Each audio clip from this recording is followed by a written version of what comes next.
সময় বৃষ্টি হচ্ছিল, বৃষ্টি ছেড়ে যায় গেছে, সেই আমরা দোকানে গেছিলাম। এখন কী কিনে নিয়ে এসেছি বলো তো? আমি না বললে কি করে বুঝবা কি কিনে নিয়ে এসেছি? এই দেখো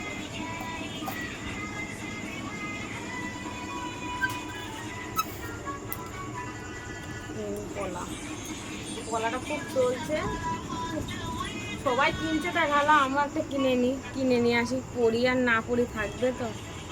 কি সুন্দর কাজটা, সবাই এখন এই পলাগুলোই পড়ছে, তাই ভাবলাম আমি কিনে নিয়ে আসি। দেখো বন্ধুরা কেমন লাগছে সবাই কমেন্ট করে বলো। রথতলার থেকে কিনে নিয়ে আসলাম।